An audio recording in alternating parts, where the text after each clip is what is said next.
صرف کہنے سے بات نہیں بنے گی، کمر کسنی ہوگی، ہمت جو ہے پھر انسان کو اثر نو، ایک نئی تعمیر، ایک عزم، ایک ہاتھ میں قرآن اور ایک میں تلوار لے کر یہ امت پھر دوبارہ میدان میں آئے۔ بہرحال عرض یہ کرنا تھا، اقبال کہتا ہے از یک آئینی مسلمان زندہ است، پے کرے ملت ز قرآن زندہ است، ماں ہما خاک و دل آگاہ اوست، اعتصامش کن کہ حبل اللہ اوست۔ تامو اس کو مضبوطی کے ساتھ، حبل اللہ یہی قرآن ہے، یہ یک آئینی اور پیکر قرآن کی زندگی، پیکر ملت کی زندگی جو ہے اس قرآن کی بدولت ہے۔ تو حضور نے کیا فرمایا؟ فتنے سے بچنے کا راستہ کون سا ہے؟ کتاب اللہ فیہ نبأ ما قبلکم وخبر ما بعدکم وحکم ما بینکم وہو الصراط المستقیم وہو حبل اللہ المتین وہو الذکر الحکیم۔ ایک 3 جملے اور سن لیجئے۔ هو الذی لا یشبع منہ العلماء ولا یخلق عن کثرت الرد۔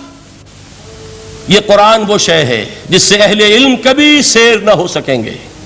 ولا تنقضی عجائبہ، اس کے عجائب کبھی ختم نہیں ہوں گے۔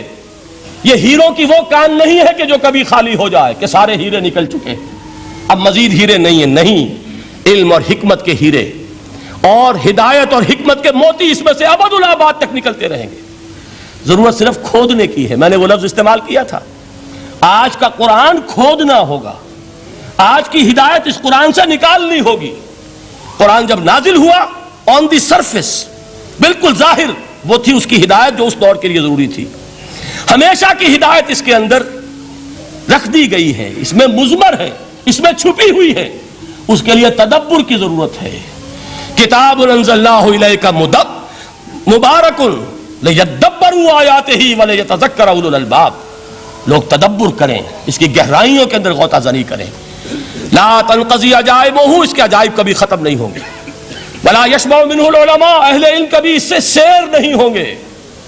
آپ کو سخت بھوک لگی ہوتی ہے اور کھانا کھانے کے تھوڑی دیر کے بعد اب آپ کا ہاتھ رک جاتا ہے، سیر ہو گئے، بہترین کھانا ہے لیکن نہیں کھا سکتے۔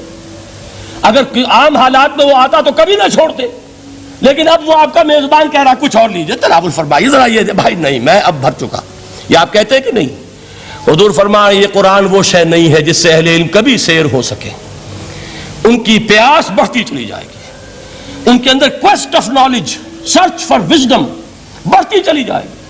کبھی بھی انسان یہ محسوس نہیں کرے گا کہ مجھے جو لینا تھا میں لے چکا، بلکہ یہ کہ جیسے جیسے قدم آگے بڑھیں گے تہذیب کے، تمدن کے، علم کے، اتنے ہی قرآن جو ہے وہ آگے بڑھتا چلا جائے گا ہر دور کی رہنمائی کے لیے۔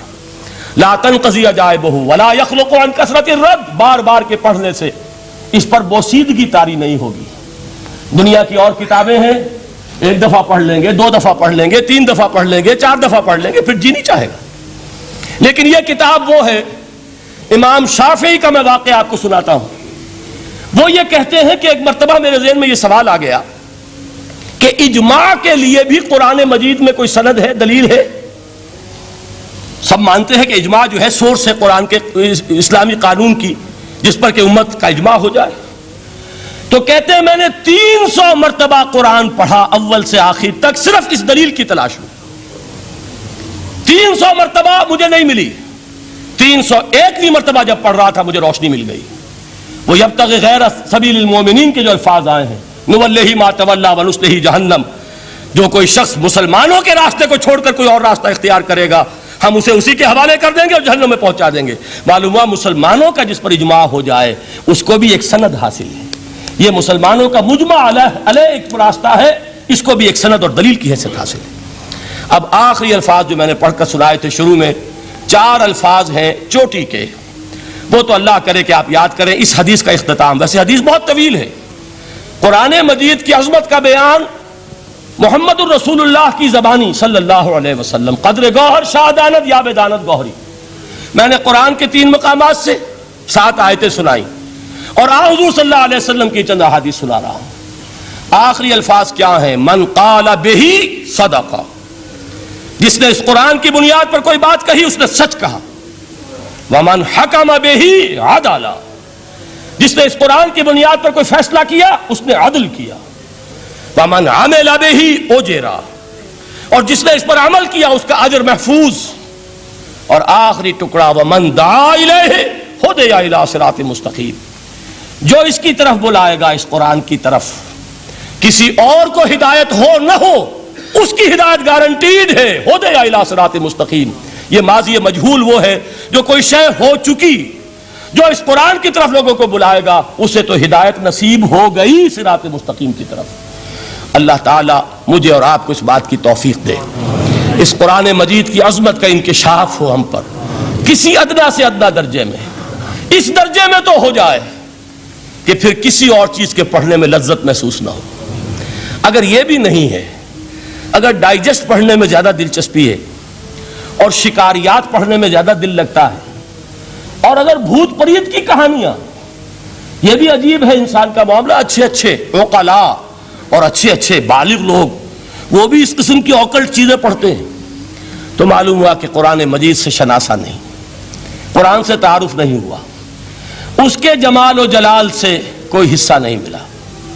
اگر یہ ہو جائے کم سے کم، جیسے کہ کہا تھا انہوں نے، وہ جو سبع معلقہ کے شاعر ہیں آخری، اب بعد القرآن، کیا قرآن کے بعد بھی گنجائش ہے کہ اب میں شعر کہوں؟ اگر یہ حیثیت ہماری ہو جائے کہ قرآن کے پڑھنے کے بعد اب کسی اور شے کے پڑھنے میں لطف محسوس نہ ہو، جو چیز پڑھیں قرآن کو سمجھنے کے لیے پڑھیں، قرآن کے سمجھنے کے لیے. ظاہر بات ہے، میں ایک مثال دیا کرتا ہوں کہ آپ سمندر کے کنارے کھڑے ہیں، آپ سے تو بہت قریب ہے سمندر، لیکن آپ پانی لینا چاہتے ہیں تو اتنا ہی لیں گے جتنی بالٹی آپ کے پاس ہے. سمندر میں پانی کی کمی نہیں ہے، لیکن آپ کی بالٹی، پھول کھلے ہیں گلشن گلشن لیکن اپنا اپنا دامن، گلشن میں پھول کی کمی نہیں ہے، میری جھولی چھوٹی ہے، کیا کروں؟ تو اگر آپ کا ظرف ذہنی چھوٹا ہے تو قرآن سے کتنا کچھ اس میں اڈھیل لیں گے.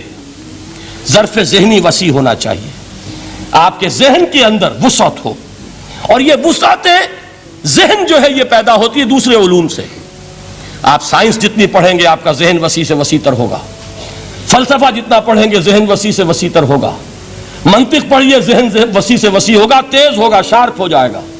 یہ ساری چیزیں در حقیقت پڑھنی چاہیے، کس لیے؟ ظرف ذہنی کو وسیع کرنے کے لیے، تاکہ اس میں قرآن مجید کے علم و حکمت کا زیادہ سے زیادہ حصہ ہم حاصل کر سکیں.